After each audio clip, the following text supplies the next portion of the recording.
안녕하세요. 광화문 금융로입니다.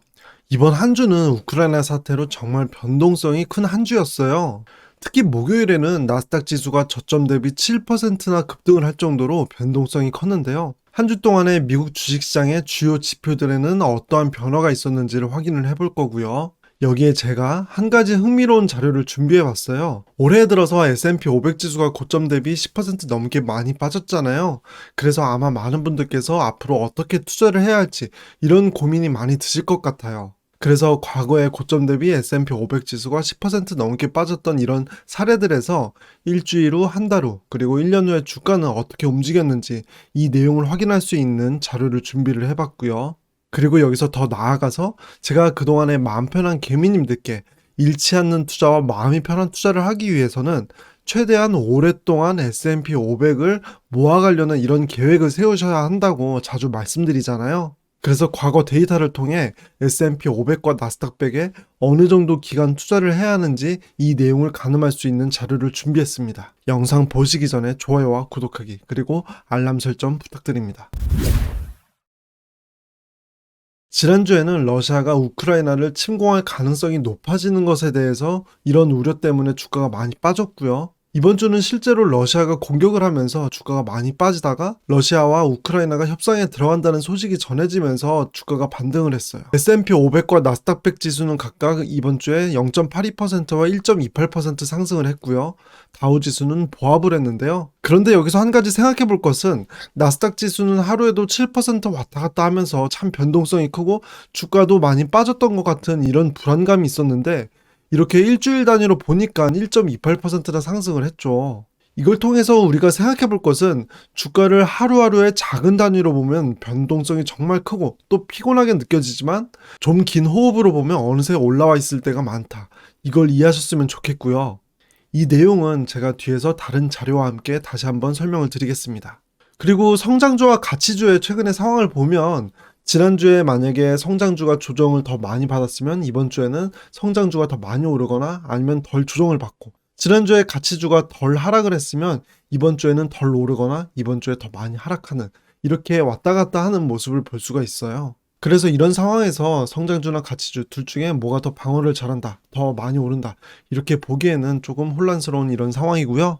섹터별 성과를 보시면 이렇게 순환소비재 섹터를 제외한 대부분의 섹터에서 상승 추세를 보였습니다. 순환소비재 섹터에서는 테슬라 주가가 전주 대비 5.5% 이상 하락을 하면서 좋지 않은 흐름을 보였고요. 또 나이키의 주가도 빠지면서 전반적으로 순환소비재 섹터의 흐름이 좋지 않았어요.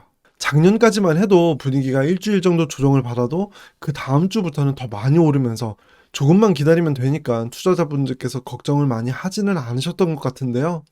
올해는 우선 금리 인상 이슈가 있었고요. 그런데 이거를 기업들이 실적이 잘 나오면서 덮어버리나 싶었는데 다른 이런 대외 악재가 발생하면서 걱정하게 되시는 분들이 많은 것 같아요. 올해만 해도 S&P 500 지수가 고점 대비 10% 넘게 빠졌었거든요. 그래서 과거에 이렇게 고점 대비 S&P 500 지수가 10% 넘게 빠졌을 때 주가 흐름은 어떻게 변화가 있었는지 이걸 확인할 수 있는 자료를 준비를 해봤습니다. 최근에 이렇게 20번의 사례가 있었는데요. 맨 왼쪽에 보이시는 이 부분이 고점 대비 10% 이상 주가가 빠진 날이고요. 일주일, 2주일, 3주일, 한 달, 3개월, 6개월, 1년 이 이후의 성과가 어떻게 변했는지를 확인할 수 있는 표예요. 그런데 우리가 S&P 500 같은 ETF를 일주일, 2주일, 3주일 이렇게 짧은 기간 투자를 할 건 아니기 때문에 한 달 이후의 성과부터 확인을 해볼게요. 보시면은 이렇게 녹색으로 나와 있는 부분은 주가가 상승을 했던 경우, 그리고 빨간색으로 나와 있는 부분이 주가가 하락을 한 경우인데요. 보시면은 이 20번의 전체 사례에서 10번은 주가가 한 달 후에 상승을 했고요. 10번은 주가가 하락을 했어요. 비율로 반반이 되는 거죠. 그런데 이거를 좀 더 기간을 늘려서 1년 후에 성과를 보시면은 상승 비율이 더 높아져요. 보시는 것처럼 초록색의 비율이 훨씬 많아졌죠. 총 20번의 사례에서 14번 상승을 했고요. 6번 하락을 했습니다. 총 70%의 비율이죠. 그런데 이렇게 단순하게 데이터로만 보지 말고 구체적으로 이 시기에 어떤 일이 있었는지 확인을 해볼 텐데요. 이미 S&P 500 지수가 고점 대비 10% 이상 하락을 했으면 꽤 많이 빠진 상황인 거잖아요. 그럼에도 불구하고 1년 후에도 주가가 더 많이 빠진 이런 사례가 여기에 몰려있는 것을 확인할 수가 있죠. 보시면 2000년부터 2002년까지 이렇게 집중되어 있는 것을 확인할 수가 있는데요. 빠진 폭도 보면은 12.8%, 19.6%, 22.1%, 11.2%로 적지 않았어요. 그 이유를 확인해 보면 이 이전에 90년대 말에 닷컴 버블이라고 해서 인터넷 시대가 온다고 하면서 여러 가지 인터넷 관련 주식들에 엄청나게 거품이 꼈던 그런 시기가 있었거든요. 이거 우리나라 주식시장도 마찬가지였어요. 이때 우리나라에도 새로운 기술이라는 주식이 상장한 지 6개월 만에 주가가 무려 150배나 되었었고요.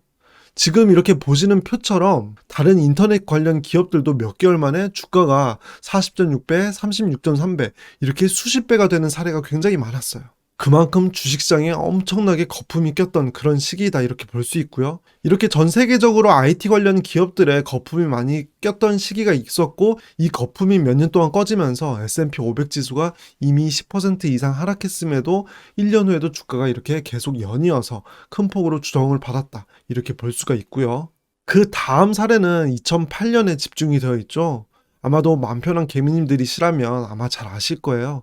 이때 리먼 브러더스 사태로 금융위기가 크게 발생했던 그런 시기였잖아요.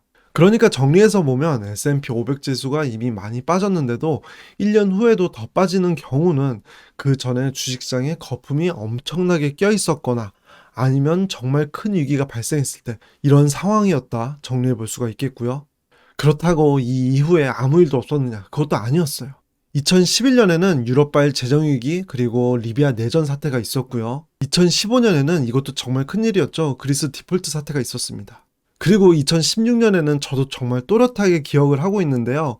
브렉시트랑 북한이 핵실험을 했던 시기가 비슷했어요.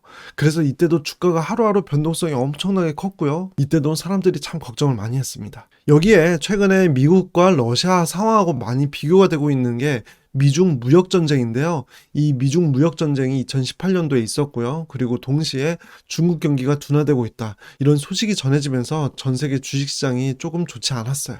그리고 여러분들도 잘 아시다시피 코로나19 위기도 이미 몇 년 전에 발생을 했었고요. 물론 현재 러시아와 우크라이나 침공 사태는 현재 진행형이기 때문에 이게 어느 정도 수준으로 끝날지는 모릅니다. 하지만 과거에도 수많은 위기가 있었음에도 불구하고 1년 정도 지난 후에는 주가가 올라 있는 경우가 많았다. 이걸 말씀드리고 싶었던 거고요. 그 외에 주가가 많이 빠졌을 때는 주식시장에 정말 심하게 거품이 껴있거나 아니면 미국 경제 내에서 대형 투자은행이 파산할 정도로 큰 위기가 있을 때 이럴 때였다. 이렇게 정리를 할 수 있습니다.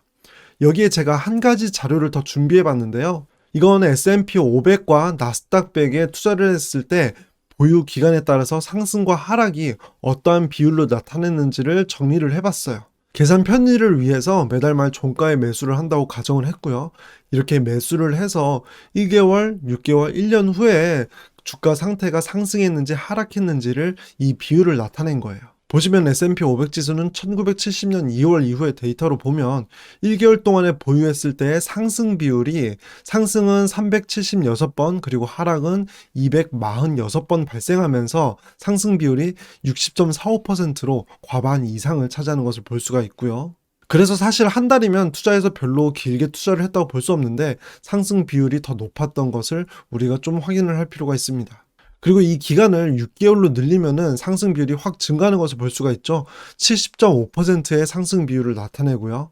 보유하고 있는 기간이 길어지면 길어질수록 이렇게 상승 비율은 증가를 해서 10년 이상 보유를 하게 되면은 무려 상승 비율이 94.23%입니다. 그런데 이거는 내가 매수를 하고 난 다음에 아무 행동을 하지 않았을 때 추가 매수를 하지 않는 그런 상황을 전제를 하는 거잖아요.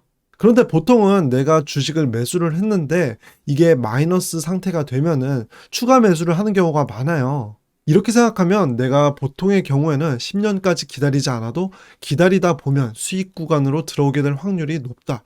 이렇게 볼 수가 있겠고요. 이건 나스닥 지수도 같은 비슷한 양상을 보이고 있는데요. 나스닥 100 지수도 1개월 동안 보유했을 때 상승 비율이 61.29%예요. 과반이 넘죠. 그리고 1년만 보유를 해도 83.22%로 80%가 훌쩍이 넘습니다. 그리고 마찬가지로 10년 동안 보유했을 때 90%가 넘는 상승 비율을 나타냈고요.